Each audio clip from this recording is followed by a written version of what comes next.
What's up guys, today we'll be going over Armor 1.0 and Armor 2.0 perks and how they overlap, which ones you can stack, which ones don't work together, and all those good things. So as you see, Armor 1.0 has all those perks, then Armor 2.0 has this new system where you can choose a little bit of everything. And a lot of the perks that were on 1.0 aren't in the same slot that they are in 2.0, so you can mix and match a lot of them. For example, the first one is going to be reserve perks. As you see, all of your Armor 2.0 reserve perks are on your chest piece, for example, sniper rifle reserves.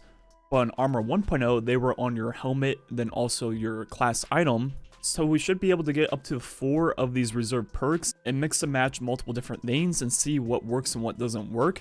So first, with 1 sniper reserves with Izanagi's Burden, I hold 22, which is up from the 20 without. Now if I go ahead and put on 2 sniper rifle reserves on the same Armor 2.0 piece, which you can double dip on, that will take it to 24, so it's 2 per reserve. So, can we keep going? What happens if we put on an Armor 1.0 with sniper rifle reserves and get up to 3 now? And nothing happens. We still have 24 total reserves. And just for science, put on 4, see if that somehow breaks it. And once again, it does not. But what this does mean is that you have 4 reserve perks and you can mix and match them however you want. And having 1 reserve on 1.0 and 1 reserve on 2.0 does stack together and will result in that 24 ammo. So you can mix and match however you want. You can get 2 of a single reserve on Armor 2.0 on your chest piece, then use 1 or even 2 of another type of weapon on the old armor. So you then can have 2 reserves of 2 different weapons at the same time. As you see with my Wendigo, I have 21, which is double reserves, then also 24 with Izanagi at the same time. So you can mix and match up to 4 different reserves, but only 2 of one weapon type at a time. Next up will be the scavengers, which are on the boots. And just like before, the old scavengers were on your class item, then also your gauntlets. So once again, we can get up to 4 different scavengers, and let's see what that does. First, with no scavengers at all, I get 6 per box with Izanagi's Burden. And with just one of the new Armor 2.0 scavengers on your boots, as you see, you cannot use more than 1 of each scavenger on Armor 2.0, and that results in 9 per box. Now we use 2 of the old armor scavengers and take off the new one. So 2 sniper scavengers on 1.0 armor like you would right before Shadowkeep, and see what that does now. And with this combination we get 9 per box also, so 1 of the new scavengers on Armor 2.0 is the same as using 2 of the old ones, which makes sense, and that's why you can only use 1 of these new scavengers at a time. So what happens if we add a 2.0 scavenger and a 1.0 scavenger on at the same time and see what happens? And just like the reserves, it is capped to that 9 per box.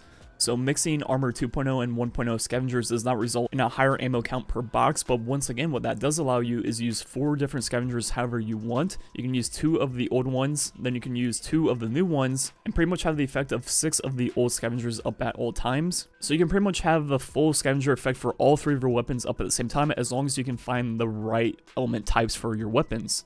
Now looking at all the other perks on Armor 2.0, on your helmet you have ammo finders, which are new, so you cannot obviously mix with Armor 1.0 things because they didn't exist back then. Also on your helmet you have the targeting perks, which were on your helmet before, so once again you can't double dip there because they're the exact same slot. Then on your gauntlets you have reloaders, which once again were on your gauntlets before anyways. On your chest piece you have the reserves, which we went over. Then on top of that you have the unflinching mods, which once again were on your chest piece anyways, so you can't double dip with Armor 1.0. Then on your boots we went over scavengers, and they also have dexterities, which were on your boots before, can't double dip there. So the remaining perks that you can double dip with Armor 1.0 is going to be on your class item, which actually has a lot of things you can find in different spots on Armor 1.0. So first, looking at the perks that either give you health or ability cooldown on or pick up, these were on your class item in Armor 1.0, so you won't be able to double dip between Armor 1.0 and Armor 2.0, but what you can do is use 2 of them on the same Armor 2.0 class item, and you could not do that before, so now you can get double recuperation. And as you see, when you're weak, picking up an orb almost gives you full health instantly, which is double what it used to with just a single one. And you can do that with the other perks too and get double the effect every time you pick up an orb of light. So those are definitely worthwhile to double dip on, and they don't really cost that much. And these work really well with Wendigo, where you can pick up orbs even in your super.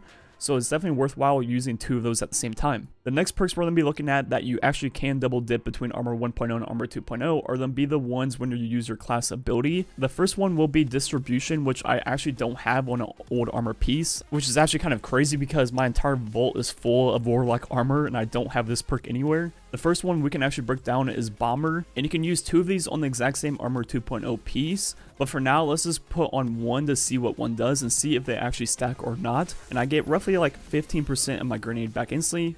go ahead and put on the second one and see what happens now. And now I will get roughly like 30%, so it seems to stack and literally give you double the effect of the perk.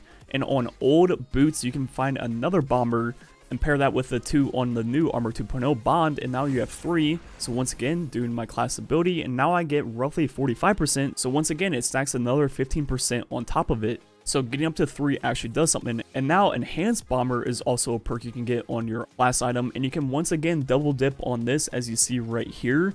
It costs 8 energy, which is a lot. First, let's do it without it just to see if they actually do stack or not. You get roughly like 20% of your grenade now, so it seems like a little bit more.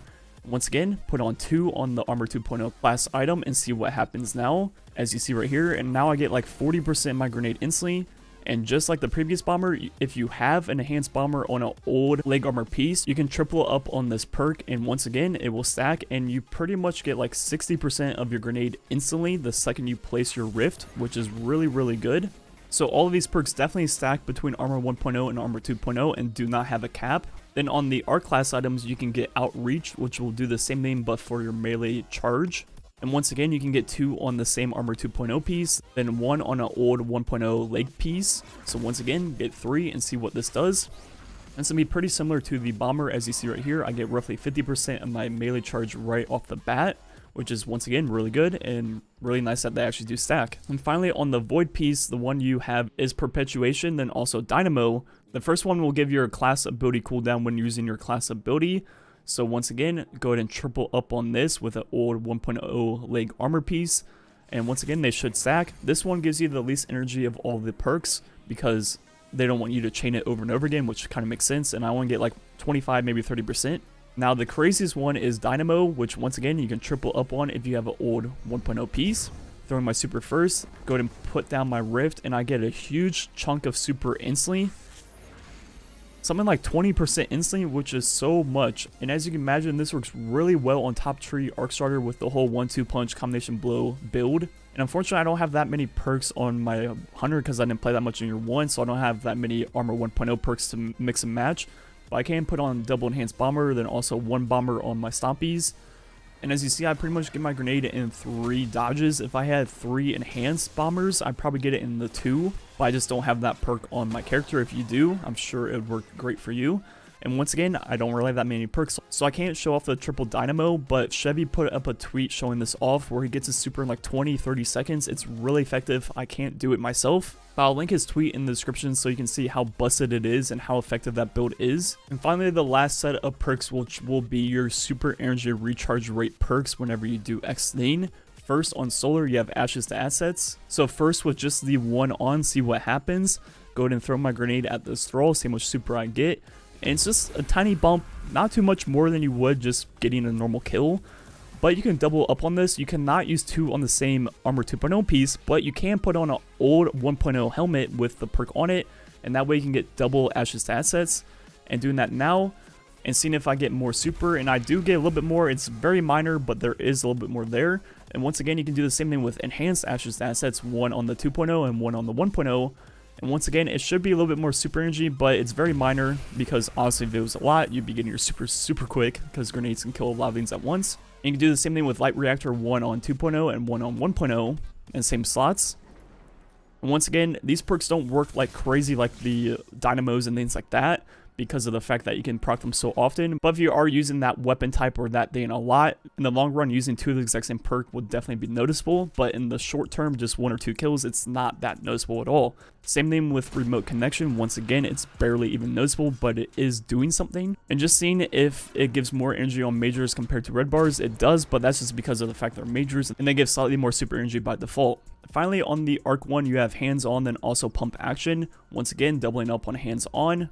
1 on the 2.0 bond, 1 on the 1.0 helmet, and once again, it's a very tiny chunk of super. It is noticeable. The only place I really see this being useful is with an old skull fort with hands on, which Zur sold 1 week. I don't know why I deleted mine, but apparently I deleted it at some point.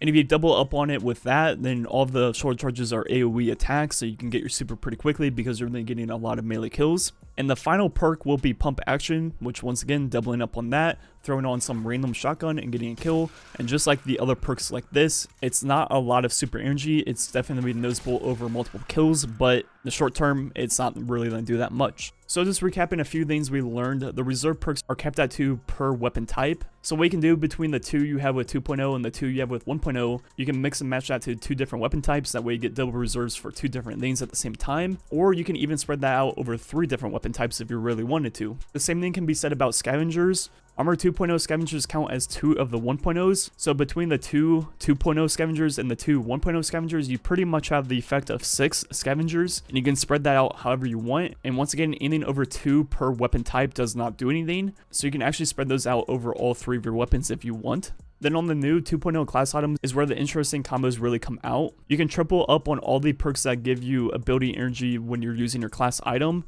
and those work really well on Hunter, then also could work really well on Middle Tree Solar Warlock with Benevolent Dawn every time you place down your Rift and you get it back very quickly. When I had triple Dynamo on Warlock, I got almost like 20-25% of my super just placing my Rift.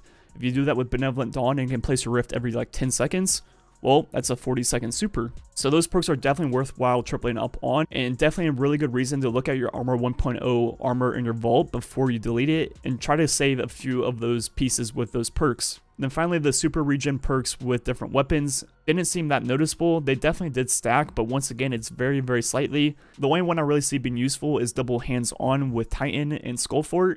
Using the death from above shoulder charge with Skullfort definitely results in a lot of melee kills very quickly, so having 2 hands-on would definitely be noticeable in the long run. Anyways, I hope you guys learned a lot about what you can and cannot stack in Armor 1.0 and Armor 2.0. And with this information, you can kind of go through your vault if you still have Armor 1.0 stuff and see what you kind of want to keep or kind of just need to get rid of. And also maybe see some new interesting combos that you probably didn't know about before. Overall, I'm very happy with Armor 2.0. It's very good. It pretty much does everything 1.0 does, but even better. Let me know what you think about it. Anyways, thanks for watching. Catch you guys next time.